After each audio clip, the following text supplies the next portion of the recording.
वाहेगुरु जी का खालसा, वाहेगुरु जी की फतेह। बोले सो निहाल।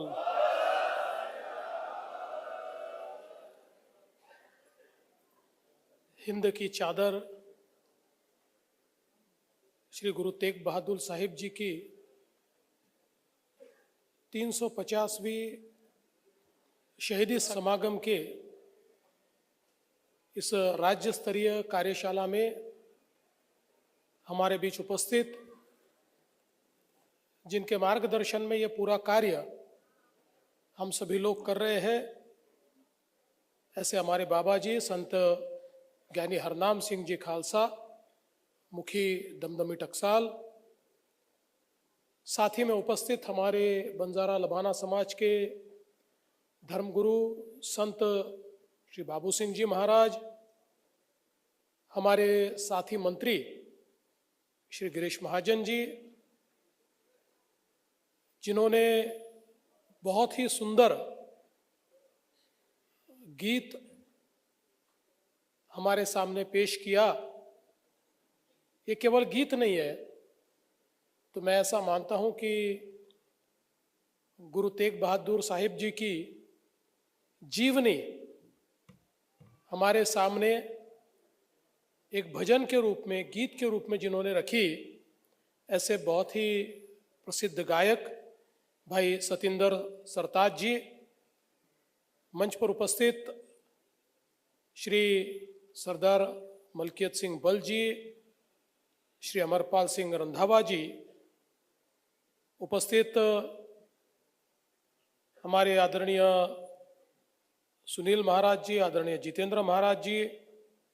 सुरेश महाराज जी, किशन राठौड़ जी, सरदार तेगा सिंह जी, सरदार चरणदीप हैप्पी सिंह जी, इस पूरे कार्यक्रम में जिन्होंने हमारे समाज को और सरकार को जोड़ने का काम किया है, ऐसे भाई रामेश्वर नाइक जी, श्री महेंद्र जी रायचूरा, श्री सरजीत सिंह गिल जी, सरदार गुरमीत सिंह जी,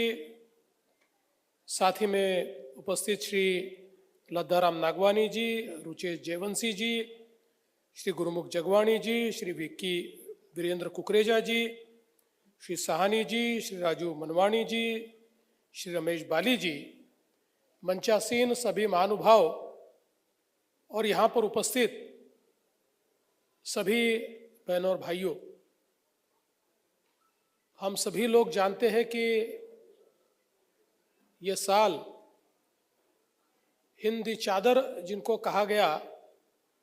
ऐसे श्री गुरु तेग बहादुर साहिब जी की 350वें शहीदी समागम का वर्ष है। और मुझे बहुत खुशी है कि बाबा जी के नेतृत्व में महाराष्ट्र की सरकार और ये जो हमने एक समिति तैयार की है, समिति मिलकर पूरे महाराष्ट्र में ये शहीदी समागम को हम लोग मनाने वाले हैं और गांव-गांव तक और घर-घर तक इस शहादत को पहुंचाने का काम हम लोग करने वाले हैं। हम सभी लोग जानते हैं कि श्री गुरु तेग बहादुर जी को सिख दी चादर नहीं कहा गया, खालसा दी चादर नहीं कहा गया, उनको हिंद जी चादर कहा गया है, क्योंकि उन्होंने जो शहादत दी वो केवल खालसा पंथ के लिए या सिख धर्म के लिए नहीं दी। उन्होंने जो शहादत दी इस भारत में रहने वाले तमाम लोगों के लिए, हिंदुओं के लिए, जैनों के लिए, सभी धर्मावलंबी लोगों के लिए, जिनको उस समय औरंगजेब प्रताड़ित कर रहा था और चाहता था कि पूरा हिंदुस्तान मुसलमान बन जाए, सब लोग अपना धर्म छोड़ दे। इस प्रकार की जिस समय जबरदस्ती हो रही थी, और ऐसे समय औरंगजेब ये जानता था कि कश्मीरी पंडित अगर अपना धर्म छोड़ देंगे तो फिर कश्मीर से लेकर दिल्ली तक हर प्रांत में, बंगाल से लेकर तो पश्चिम तक हर प्रांत में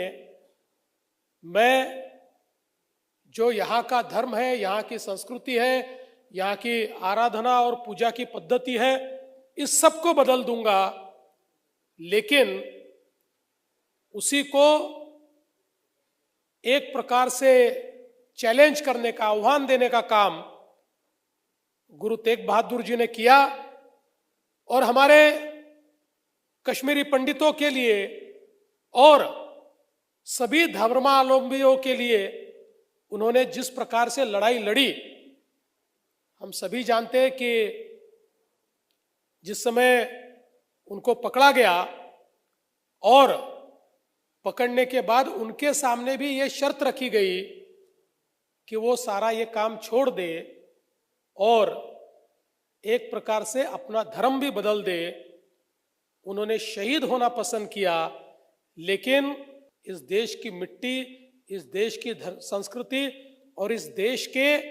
धर्म को छोड़ने से उन्होंने इनकार कर दिया। उन्होंने शहादत स्वीकारी और हमने देखा कि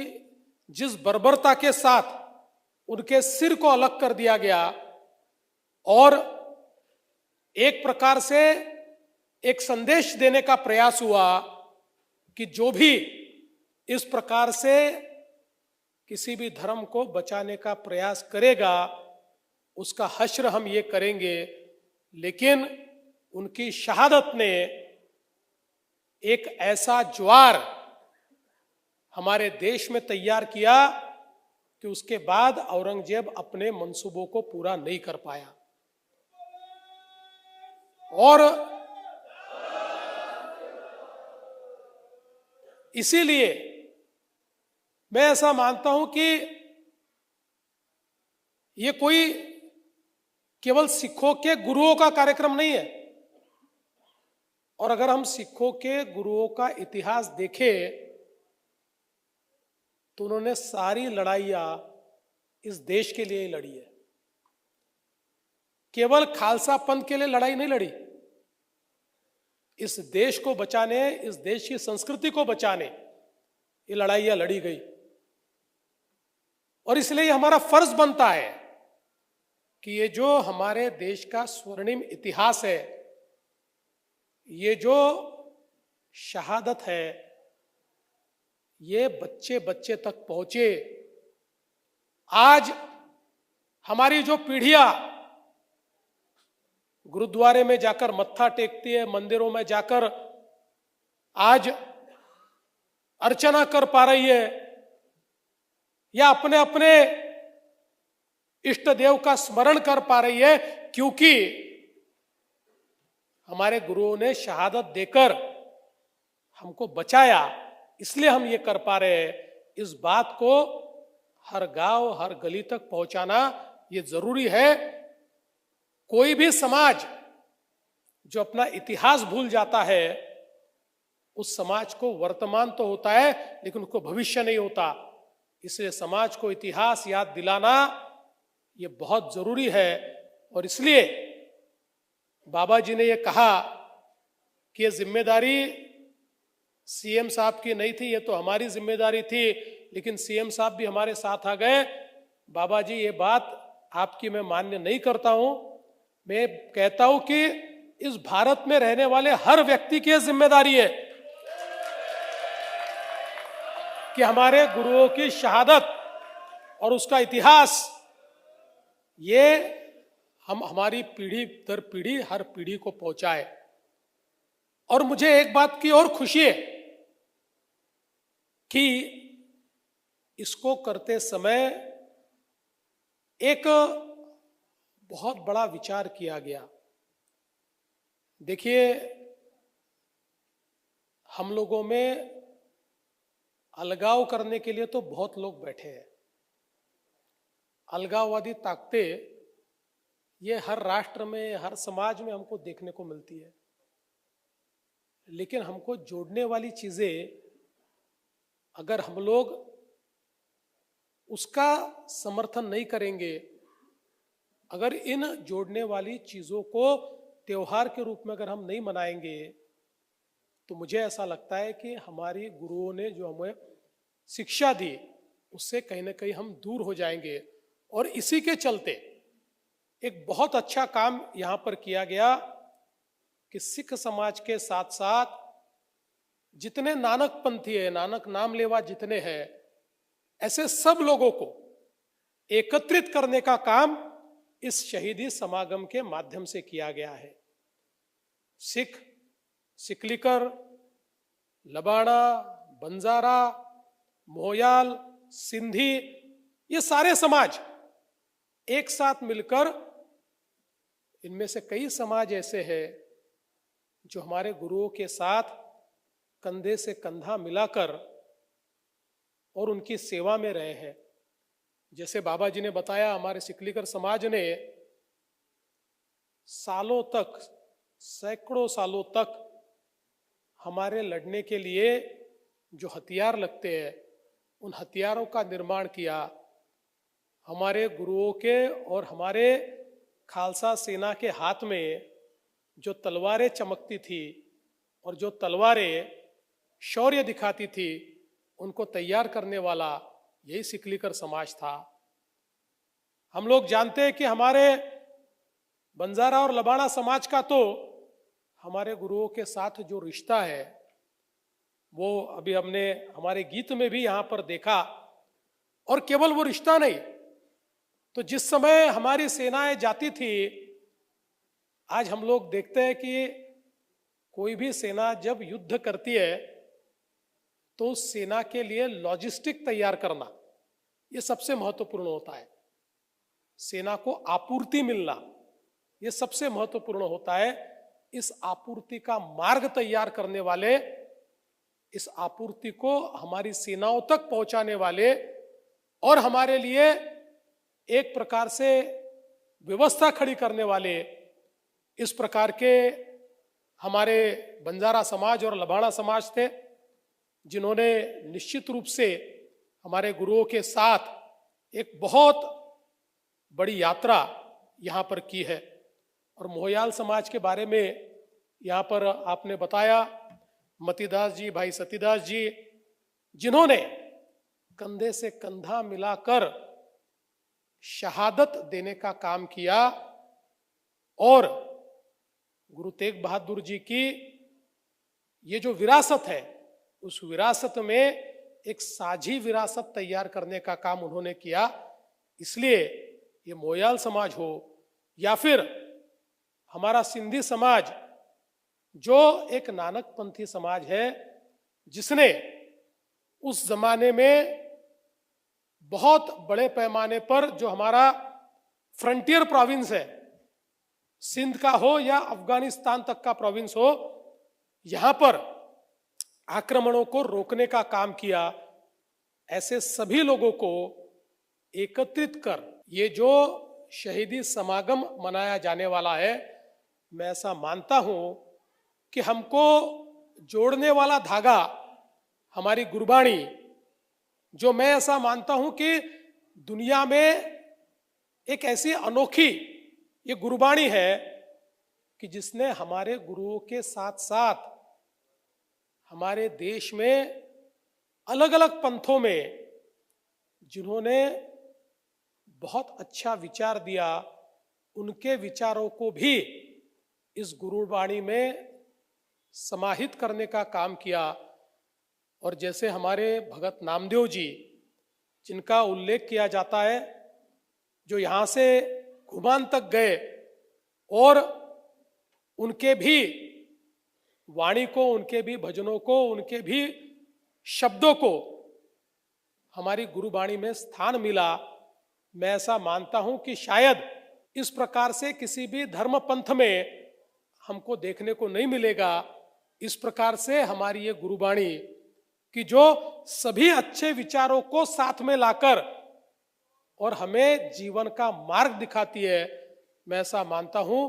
कि ऐसे सभी लोगों को आज इस माध्यम से हमने एकत्रित किया है। और मैं अपेक्षा व्यक्त करता हूं कि इस कार्यक्रम में कोई बाहर न रहे। हमने सभी गुरुद्वाराओं को एकत्रित करने का प्रयास किया है, कोई छूट गया हो सकता है। कई बार ये होता है कि मैं किसी को पसंद नहीं हूं या कोई मुझे पसंद नहीं है, ऐसी भी चीजें होते रहती है। लेकिन मुझे ऐसा लगता है कि जहां गुरुजी की बात है, गुरुजी को सभी पसंद करते हैं और गुरुजी सभी को पसंद करते हैं, इसलिए कोई बाहर न छूटे। जितने हमारे गुरुद्वारा है, जितने हमारे संगत के अलग अलग स्थान है, ऐसे सब लोग, कोई अगर नाराज भी है तो उस तक हम पहुंचे, हमारी एक कमेटी उस तक पहुंचे और उसको भी हम साथ में ले। ये कार्यक्रम सरकार का तो बिल्कुल ही नहीं है, सरकार तो मदद कर रही है, लेकिन ये कार्यक्रम केवल इस समिति का भी नहीं है। ये कार्यक्रम पूरे भारत का कार्यक्रम है, पूरे समाज का कार्यक्रम है। इसलिए सभी को साथ में लेकर हम लोगों को आगे बढ़ना है। और आज की कार्यशाला भी इसीलिए तैयार की गई कि जिसमें 3 बड़े कार्यक्रम तो हम लोग करेंगे, नागपुर में करेंगे, नांदेड़ साहिब में करेंगे, मुंबई में करेंगे। उसके साथ साथ पैरेलली बहुत छोटे छोटे कार्यक्रम करके हर कस्बे तक हम लोग पहुंचेंगे और उसका जो प्लानिंग है, उसका जो योजना है, उसका जो नियोजन है, वो ठीक ढंग से हो। इसी दृष्टि से आज का इस कार्यशाला का आयोजन किया था। मैं फिर एक बार महाराष्ट्र सरकार की ओर से आपको आश्वस्त करना चाहता हूं कि इस पूरे कार्यक्रम को जन जन तक ले जाने के लिए जो भी करना पड़ेगा महाराष्ट्र की सरकार करेगी, ये विश्वास मैं आपको देता हूं और अपने शब्दों को विराम देता हूं। वाहे गुरु जी का खालसा, वाहे गुरु जी की फतेह।